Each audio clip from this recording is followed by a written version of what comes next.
Bienvenue pour cette exploration approfondie des sources qu'on a reçues sur le Bitcoin. Elles viennent du programme 21 cours Bitcoin. On va essayer de décortiquer ensemble cette technologie. On l'appelle souvent l'argent magique d'Internet, hein. Notre but aujourd'hui, comprendre ce qu'est vraiment le Bitcoin et puis pourquoi il suscite autant d'intérêt et même d'espoir un peu partout. Alors, on plonge dans les concepts clés. Oui, tout à fait. Et d'ailleurs, ces documents, ils soulignent d'abord que le Bitcoin, faut rappeler, ça a été lancé en 2009 par ce mystérieux Satoshi Nakamoto, ce n'est pas juste une monnaie numérique. Pas seulement.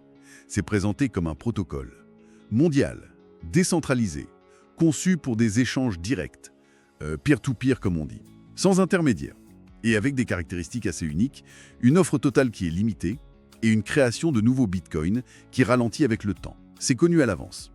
Donc ça se positionne comme une alternative potentiellement au système financier qu'on connaît. D'accord. Mais alors, qu'est-ce qui le rend si différent? Les textes parlent de problèmes que Bitcoin chercherait à résoudre. Le premier, c'est la centralisation du système actuel, c'est ça? Plus besoin de banques pour valider une transaction si on suit cette logique? C'est un point central, oui. Notre système financier, il repose sur des tiers de confiance. Les banques, les sociétés de cartes de crédit. Et ça implique souvent des frais, des délais, et ça peut même exclure des gens. Les documents citent un chiffre énorme. Près de 2 milliards de personnes non bancarisées. 2 milliards, c'est énorme. Et puis, ce système dépend aussi des décisions des gouvernements pour la monnaie fiat. La monnaie fiat, c'est l'euro, le dollar, c'est ça? Exactement. La monnaie émise par les États dont la valeur repose sur la confiance, pas sur de l'or par exemple. Bitcoin, lui, propose une alternative décentralisée. Ça fonctionne directement d'une personne à l'autre. C'est fascinant, mais si c'est juste entre personnes, comment on est sûr que personne ne triche? J'imagine que c'est là qu'intervient la technologie derrière, la fameuse blockchain. Précisément, la vérificabilité, c'est un autre point fort mis en avant. On nous explique qu'il est impossible, techniquement, de créer de faux bitcoins. Ah oui, contrairement aux faux billets, par exemple. Voilà, tout repose sur la blockchain. C'est un grand registre public.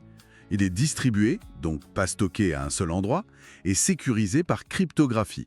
Tout le monde peut le consulter, vérifier les transactions, et une fois qu'une transaction est confirmée, elle est immuable. On ne peut plus la changer. D'accord. C'est très différent de l'opacité qu'on peut parfois trouver dans les systèmes financiers classiques. Cette idée de vérification, c'est puissant. Et c'est lié à une autre chose qui m'a marqué dans les sources, ce chiffre un peu magique, 21 millions. Les documents insistent beaucoup là-dessus. Il n'y aura jamais plus de 21 millions de bitcoins, contrairement aux euros ou aux dollars qu'on peut imprimer. C'est ça. C'est le concept de rareté programmée. C'est inscrit dans le code de Bitcoin, dès le départ. Cette offre qui est fixe et qu'on ne peut pas changer, c'est vu comme une caractéristique fondamentale. Ça pourrait faire du Bitcoin un actif résistant à l'inflation. L'inflation qui mange notre pouvoir d'achat, oui. Exactement. La valeur, du coup, elle dépendrait surtout de la demande face à cette offre qui n'augmente pas. Et pour les petites sommes, 21 millions, ça peut paraître peu pour le monde entier. Ah, mais chaque Bitcoin est divisible en 100 millions de plus petites unités. On les appelle des Satoshi. Ça permet de faire des microtransactions sans problème. D'accord, je vois. Bon, ça soulève une question assez logique, que les sources posent aussi d'ailleurs. S'il n'y a pas de banque centrale, pas de gouvernement derrière, qui contrôle Bitcoin alors? Et la réponse qui est donnée est assez directe. Personne en particulier. Personne. Pas d'entité centrale, pas de PDG, pas de conseil d'administration. C'est vraiment l'idée de la décentralisation poussée à bout. Et cette absence de contrôle unique, c'est ce qui garantirait, d'après les textes, que les règles de base, comme ce plafond des 21 millions, ne peuvent pas être changées comme ça, sur un coup de tête. Mais alors, comment ça tient? Comment c'est sécurisé? La sécurité, elle repose sur le réseau lui-même, un ensemble distribué d'acteurs. Il y a les mineurs, ce sont eux qui valident les transactions. Ils le font via un mécanisme qu'on appelle la preuve de travail. C'est un processus qui demande beaucoup de puissance de calcul. Pour sécuriser le réseau et empêcher la triche, en gros. C'est l'idée. Et à côté des mineurs, il y a les nœuds. Eux, ils conservent une copie de la blockchain et la vérifient en permanence. C'est un réseau autocontrôlé en quelque sorte. Et cette idée qu'on entend parfois être sa propre banque, ça vient d'où? Ça fait référence à ce qu'on appelle l'autogarde ou self-custody. C'est la possibilité pour un utilisateur de détenir lui-même ses clés privées. Les clés qui donnent accès au fonds. Exactement. Si vous avez vos clés, vous avez le contrôle total sur vos bitcoins, sans dépendre de personne d'autre. Les documents insistent aussi sur le caractère apolitique de Bitcoin.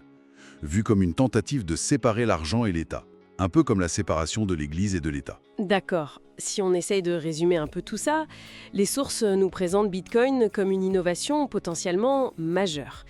Une sorte de monnaie numérique qui se veut décentralisée, transparente, avec une quantité limitée et qui serait résistante à la censure. Une alternative, quoi. Oui, c'est ça. Au-delà de l'aspect purement technique. Bitcoin y est vraiment positionné comme un outil potentiel pour la liberté financière, l'autonomie individuelle, et c'est présenté comme particulièrement pertinent dans certains contextes. Face à une forte inflation, par exemple, ou si l'État contrôle beaucoup les finances des gens, il est vu à la fois comme une réserve de valeur possible et un moyen d'échange indépendant. Une réserve de valeur et un moyen d'échange. Et pour ouvrir un peu la perspective, les textes vont même plus loin. Ils suggèrent que Bitcoin pourrait être un moteur de progrès pour l'humanité. Ah oui, hein, carrément. Monétaire neutre, mondial, qui dépasse les frontières, les politiques nationales. Et ça pose une question assez vertigineuse finalement. Si une telle monnaie, vraiment globale, vraiment décentralisée, était adoptée à grande échelle, quelles seraient les conséquences? Profondes. Pas juste sur l'économie, mais sur notre façon de collaborer en tant qu'humains, sur la planète. Est-ce que ça pourrait, comme le suggère une référence à l'échelle de Kardashev dans les sources, nous aider à mieux coordonner, à mieux utiliser les ressources de notre civilisation? Bon, c'est une piste de réflexion,